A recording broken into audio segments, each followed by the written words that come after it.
When we first look at the Maverick, we see that it has three main sections, right?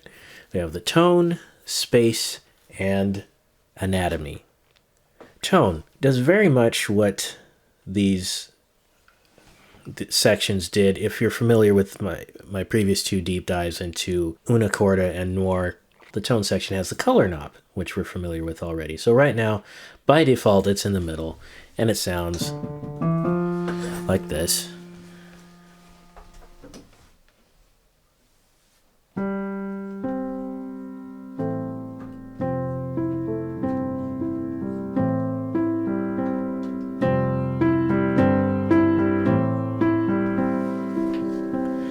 Let's get a shot of the can. Where are we going? Oh, there we go. All right.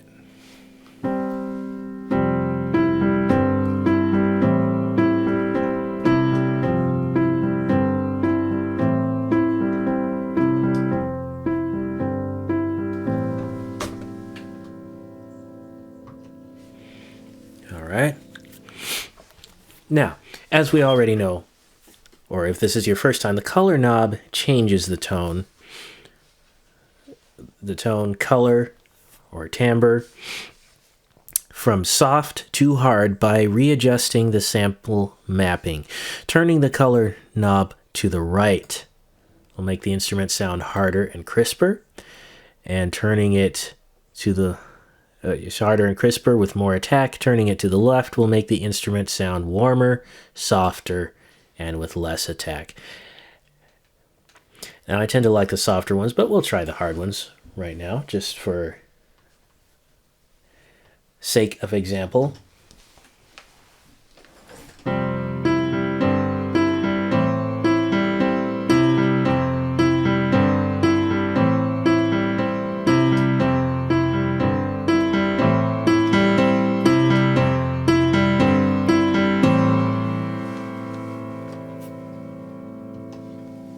Right?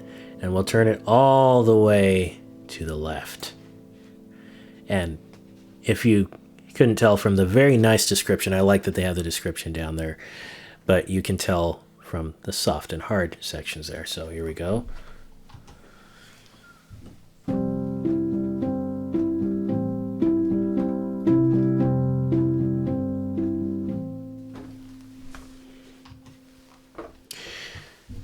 Together with the tone section we have in the anatomy section, the dynamic range. Now we have a resonances here, so kind of like the other pianos, what it does, there's a description down there. It raises all the dampers at once when you press the sustain pedal, enabling all the strings to resonate sympathetically.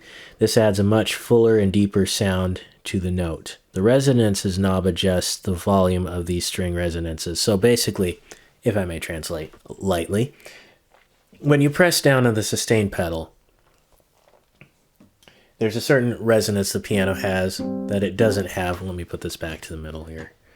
That it doesn't have when you are playing without it.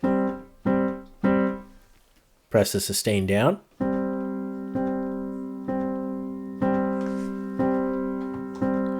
You get all that openness and sympathetic string. The strings are interacting with each other, let's say.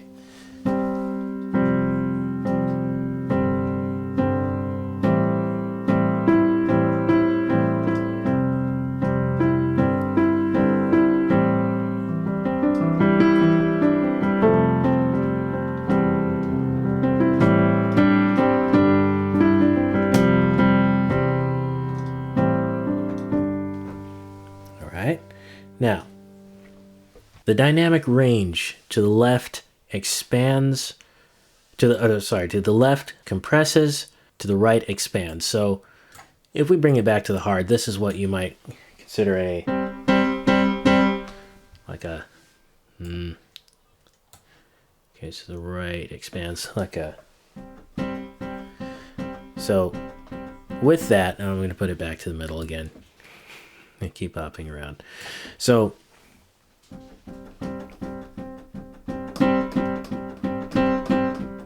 there's a lot of range in there. If you compress it by turning it to the left, hard left for an example,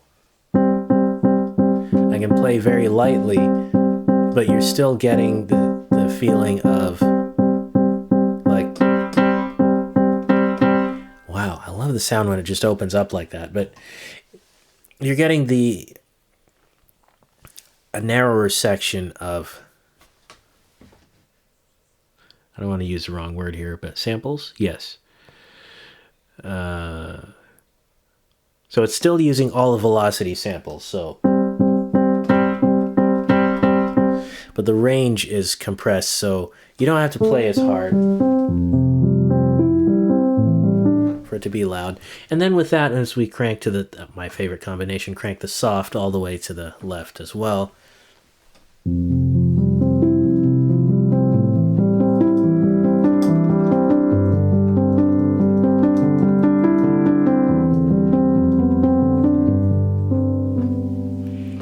Okay. So before I dig into these features a bit more, let's have a look at all the sections and then show how they kind of interact with each other. So we've already looked at the anatomy, the dynamic range, and the resonances. Zero everything out real quick. We also have the lid positioning. Lid open, partially open, closed.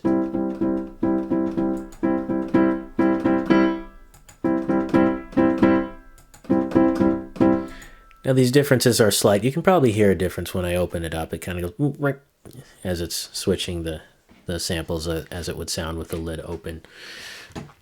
If we go behind the curtain a little bit, push on this knob here, we have our equalizer. This is where they house the equalizer in the Maverick and in the other two pianos of the definitive piano collection, the Gentleman and the Grandeur. So we have our body, which are the mid frequencies, which can enhance the middle, the body of it. It says the air, this is the high frequencies, your clarity, your silkiness, top end, the bass, the low frequencies. And we have our tonal depth, which adds resonance for a deeper sound character. You have your transients, and that's for the sound, it's the attack and the sustain. We have our compressor section, and then our lower keys level, which we've learned raises and lowers the volume of the keys below middle C. Down here in the anatomy, we click on that. We have our overtones, and this adjusts the level of the overtone samples, which are already turned on. Where are they turned on? Oh, right here. This power button, or light. Overtones, our stereo image, we can make it wider, we can make it narrower, we can swap it.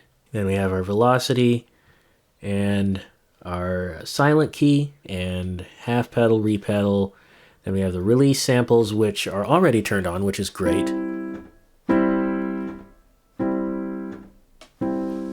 That's the sound that it makes when releasing, when returning the hammers into the strings. It has that dying string sound. As it says here, when hitting a key, the damper leaves the string. When releasing a key, the damper comes down to the string again. The energy generated by a loudly vibrating piano string can't be stopped by the small felt damper right away, so the sound gradually dies away. This is a it's a reproduction of that. And then we have our noises of the hammer, the damper, the pedal, the string. And we have our tuning. To A, select the basic pitch. Oh, and here we can select from, right now it's at 440. You can do from 436 to 444. And then as we close this section and see the beautiful picture of the Maverick, we go over here to see the space section, which has our reverb. We have our distance, our size, our amount of reverb, which is the amount of signal sent to the reverb unit, and also the volume of the reverb signal. And then our size is the size of the room, and their distance is the amount of pre-delay before the reverb starts. So basically your dry signal, and then we got your chamber hall. So let's put these together practically. I'm going back to our hard piano.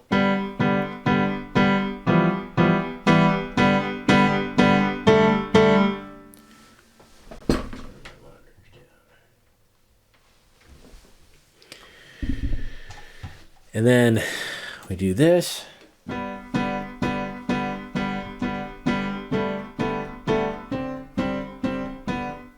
right? Coming back over. My favorite sound.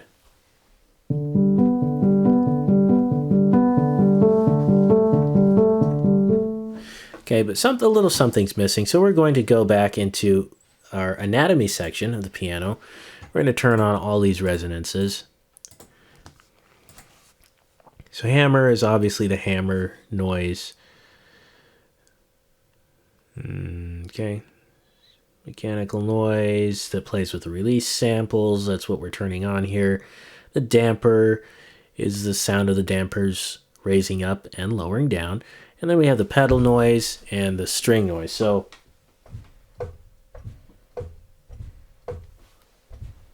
now, in some cases, these may be too loud.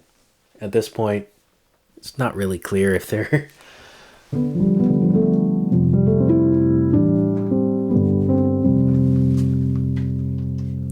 Sweet play a little bit. Now in my headphones, I can hear the... it's quite loud.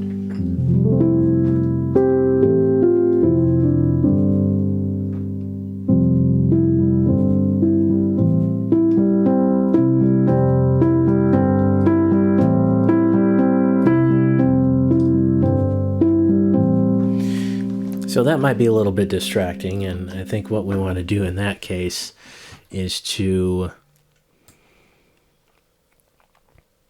turn down, okay, this sound, if we isolate that sound by itself.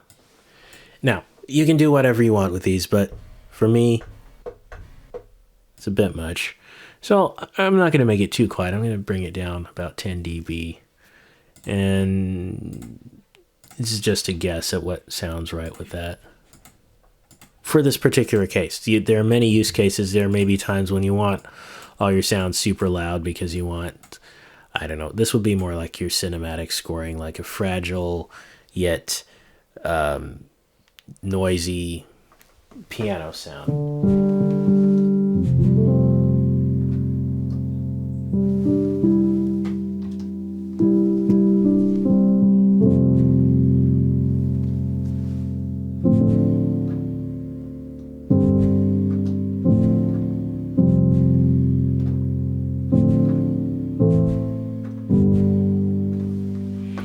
Okay, but this one, the string one, we don't want quite so loud, so I'm going to put that back down.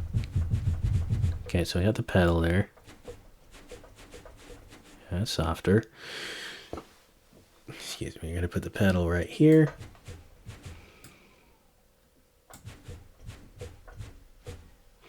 All right, dampers.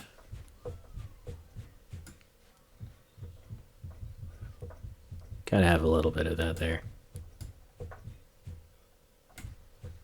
Okay, hammer.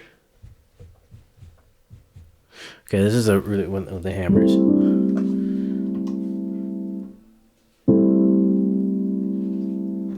Okay, I don't hear that, so I'm gonna...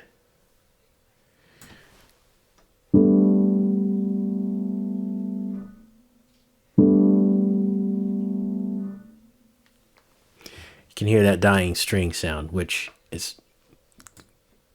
wow. This elevates it from just a recording of each of the piano notes to being something that sort of lives and breathes in a sense. Okay, so right there.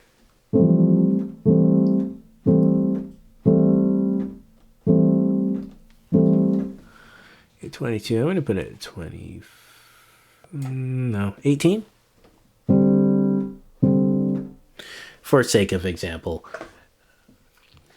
And then our silent key. Now, let's test and see if the silent key, what this is supposed to do, is on an acoustic piano. When you press down very quietly, there will be no sound. So, let's see what it does. Oh, man. Okay. Now, to show you, and I love this stuff. I know it's kind of... with that feature turned off, we're going to press down.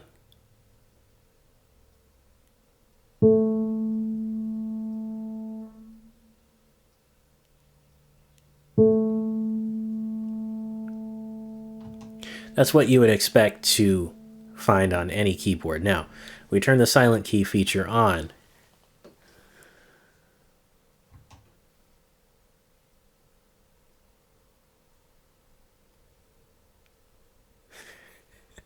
Nothing, right? And this is how it is on an acoustic piano. I believe the sympathetic resonance is turned on. Let's find out.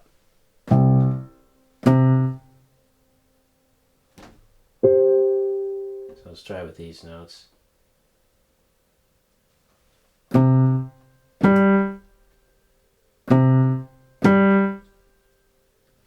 I can hear it. It's not very strong. And that may be because there's another level of it, or it could be that this being made earlier than either Una Corda or Noir doesn't have those samples readily available yet. It doesn't have them. And if I find that it does, I'll update my my assessment here. So again, half pedal and re-pedal. If the sustain pedal is depressed during a note release, and the remaining sound sustains, the value of this control will not be saved with snapshots. Oh, okay.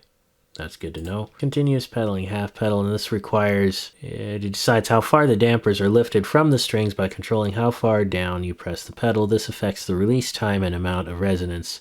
For half pedaling, you need a special continuous sustain pedal. I'm not sure if mine is one. I think I've said that before, but...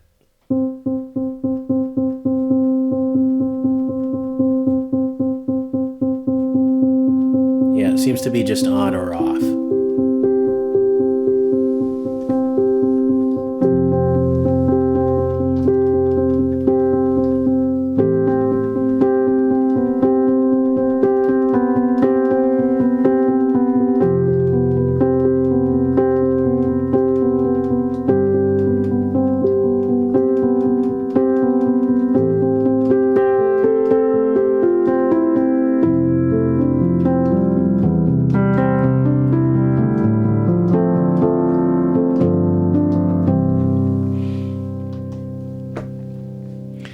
All right.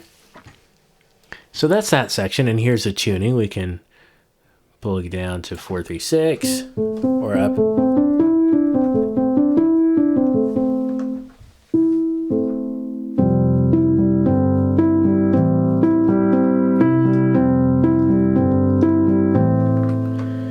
We can move it over to, I was hoping to have 432. That's a nice one. 440, same notes. And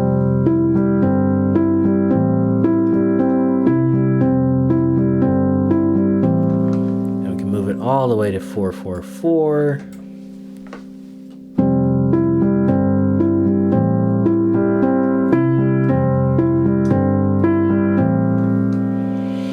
And these are slight changes, which work to their own great effect, I think.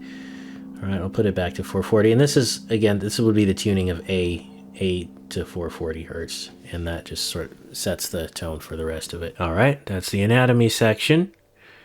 And, okay, here's the release volume. It's still at -6. We'll leave it there. I like how that sounds. Now, tone. We can turn on the equalizer, and we can extremely crank the air. Although, with it using only the softer samples, that may be harder to hear. Here we go.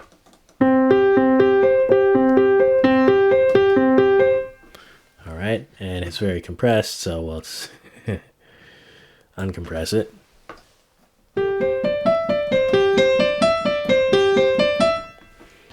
Let's bring it all the way down.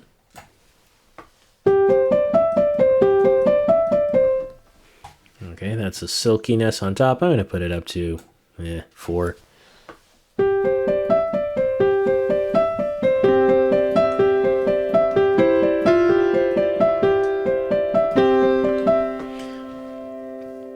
Bring up the body. Oh, you hear that? This is with no reverb whatsoever. Just increasing the body.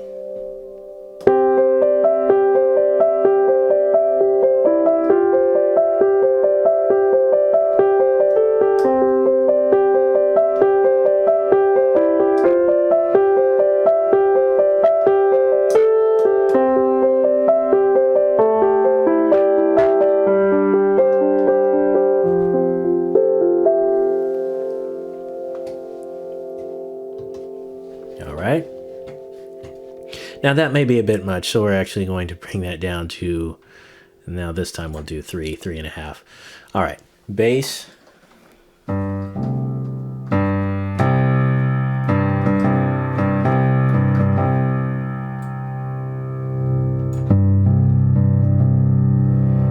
right, now that probably rattled some teeth. If you're in headphones.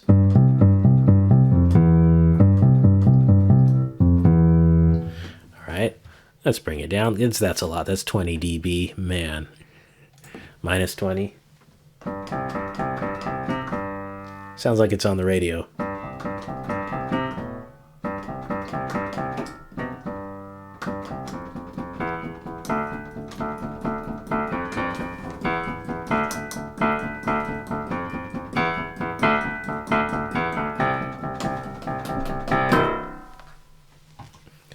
We'll put the bass back to... let's just put it at...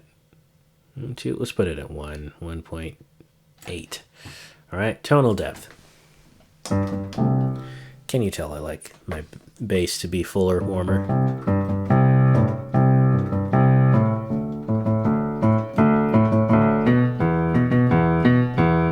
All right, let's put it all the way to resonant just to... And then natural.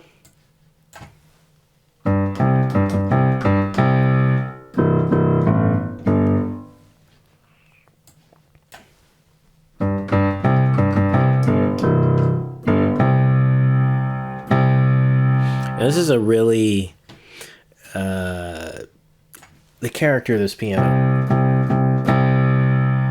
It's very woody, organic feeling. Okay, I can hear the resonance added. We don't want quite that much, so we'll put it back to about where it was. Transient, so attack, right? So there'll be more attack now. And then sustain.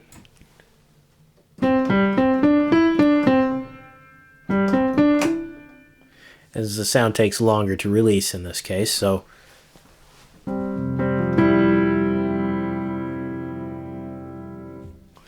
if I were to... No, I was holding down the sustain pedal, but let's do it again.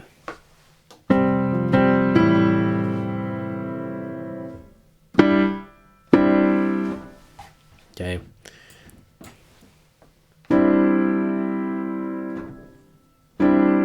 Less attack, more sustain. The sound hangs on longer, but doesn't initiate the same way piano would. So there's that. Now, our level of the bass keys below middle C is we can, and this one has a nice little visual that shows you. So playing them, let's have them normal. All right. So below middle C.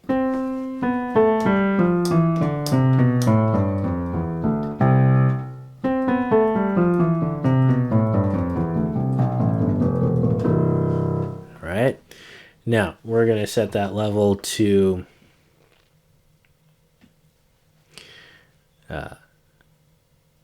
maximum for effect. Kind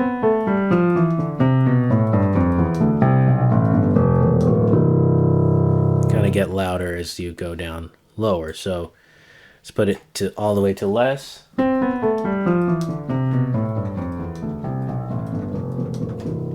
Now, even though you hear it getting softer, I'm not actually playing softer. It's just the way it's set up to do the volume. So we're gonna leave that. Let's raise it a little bit just for the fun. Now, we also have in here our compressor. And pop piano, our amount is set to 0 right now, so let's give it some more compression. I'm gonna give it about 50%.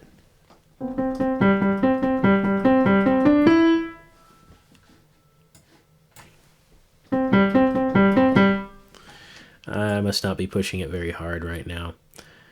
Now, there are a number of different compressor types. You can see the curve here, or the way it compresses. Light glue, we have nice and easy. We have a tape, we have a parallel, wide tape limiter, and these can all be used to great effect right here inside of the instrument You don't even have to get an external compressor plug-in. Although if you wanted to, you absolutely could. Let's try tape.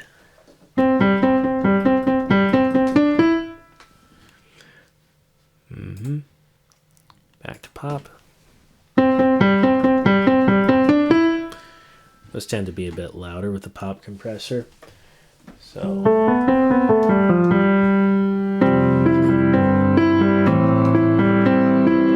can really hear working now.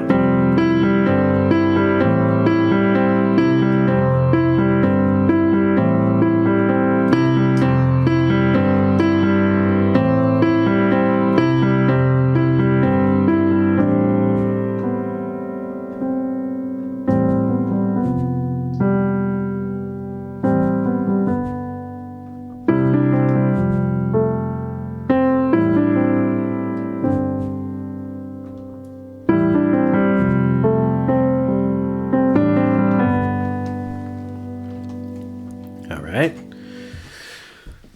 Now, I am noticing it's a little bit hard on the harsh side, so I'm actually going to soften it with a tone like this.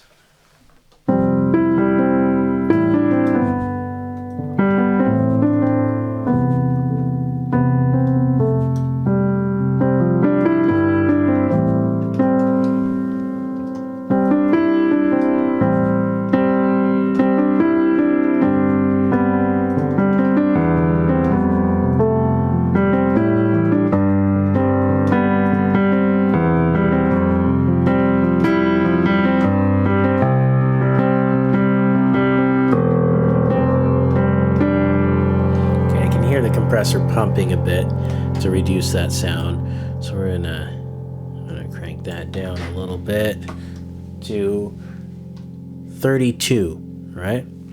32%. Just a number I've used before. Don't get hung up on the numbers. It really matters more what it sounds like than, the percentage you have there.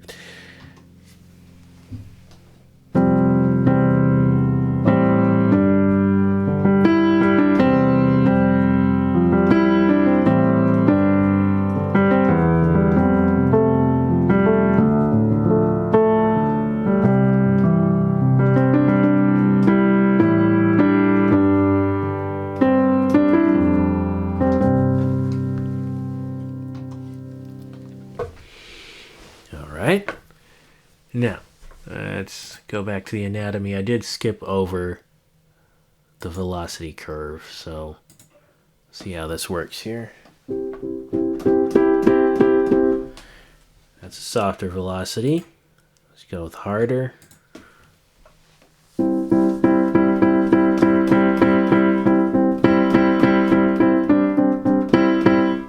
Right? And it gets... Now, harder, what does it say about harder? Okay, gives you access to customizing the response of your keyboard and your way of playing. So,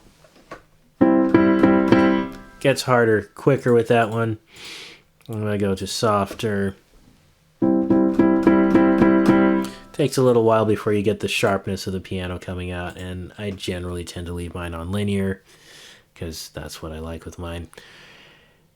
And finally, now that we've been through tone and anatomy, we'll go over to the spaces section. We'll turn that on.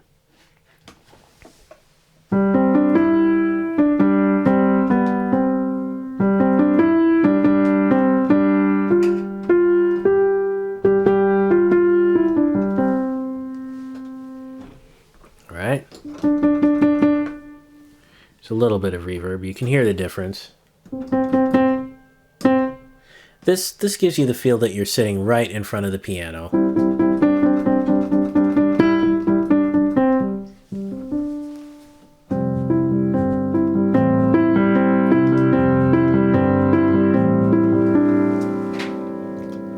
And then we add a little bit of space to it.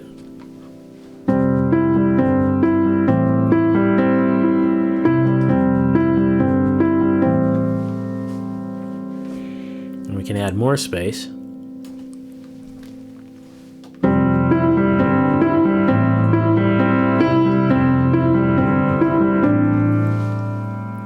Now that tends to sound a bit fake when you do that because it's just too much. Unless, of course, you want it to sound that way, like a really distorted, spacey piano. Let's put it back down a bit. And here's the size of the room. So we could crank both of those.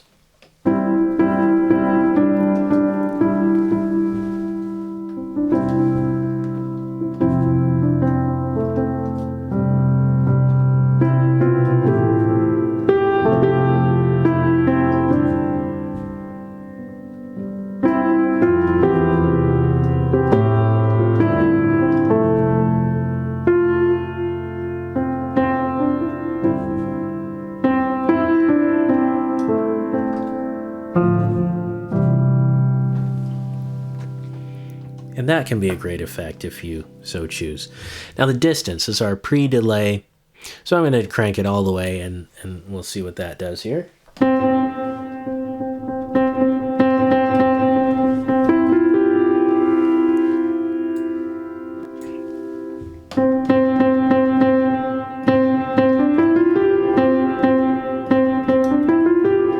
Okay, so that has more of a dry sound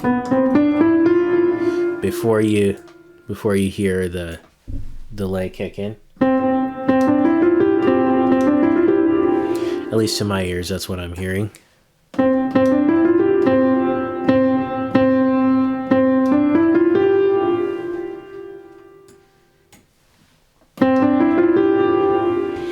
All right, so we're going to keep the distance about there. Now, we have the option to do other rooms. This is a concert hall number 3. Chamber. It's a medium hall? Medium hall. So we could go to concert hall 1. Alright. Let's see if we have a tighter space like a chapel. Oh, that is a large chapel. A church. That's not a chapel. Church. Studio. Bright. I have maximum settings on everything here, so you're getting the most washed out spring reverb. It's an actual spring. Back in the day, they had an actual spring.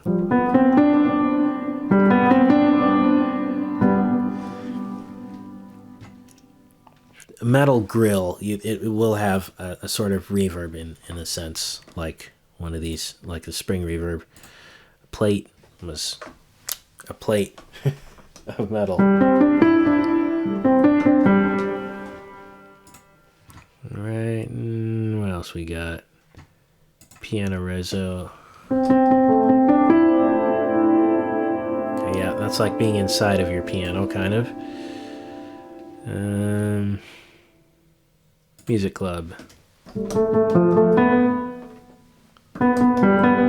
Not as much tail, because those tend to have a little bit more absorption. It sounds like it to me. Just, oh, Taj Mahal, so...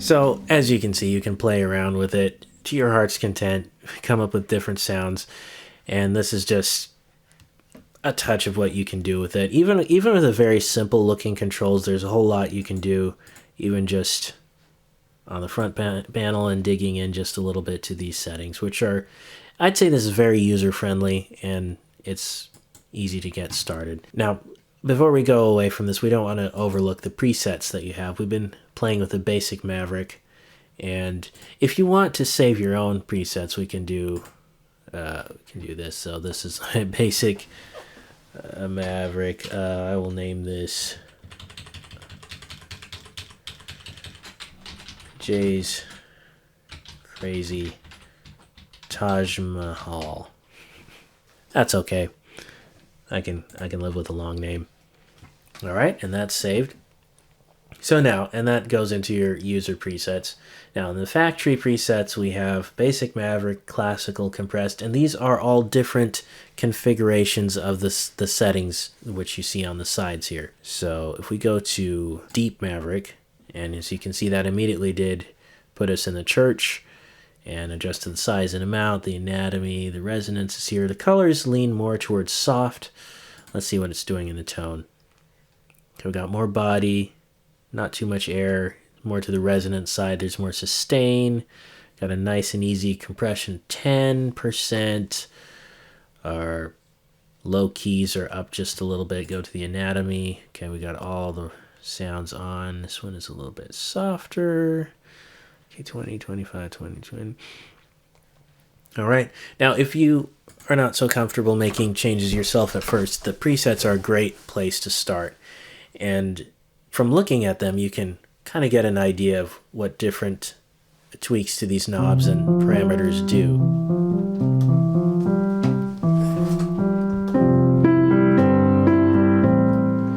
So,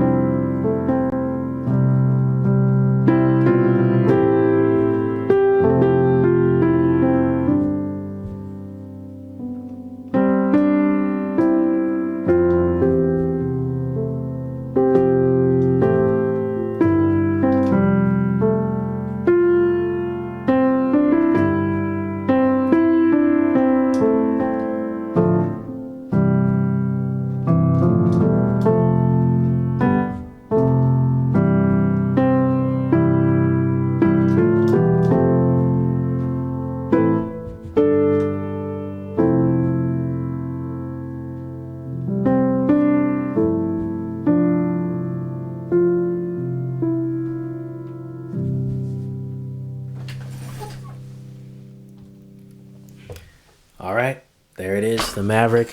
It's a great instrument. It's not the most glamorous piano to start with, I would say, but it just feels real every time. Even now, as I sit in front of it with these settings, I feel like I'm sitting in front of an actual piano.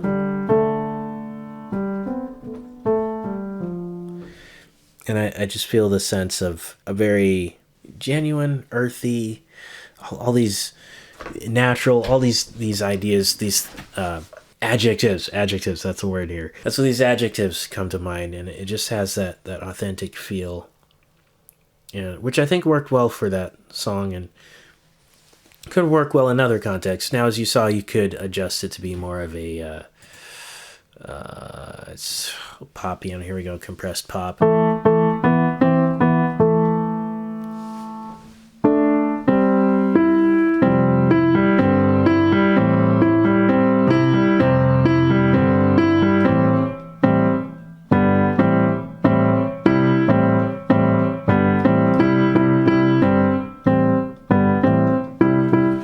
That's what it would sound like if it were chopped up, but I'm doing the chop. Anyway, the Maverick, a great piano, great for anything, really. But specifically for, I think for me, for these more emotional, not just more emotional, sitting right in front of the old piano type of feel. And I think that's what it does best. And it does it very well, in my opinion. So that's been our deep dive into the Maverick. If you want to see further with the song, which is called I Don't Know Yet, I'll be releasing that as its own video. And then we'll continue on exploring more of these pianos from Native Instruments, which I have in my library, which is always fun to go through.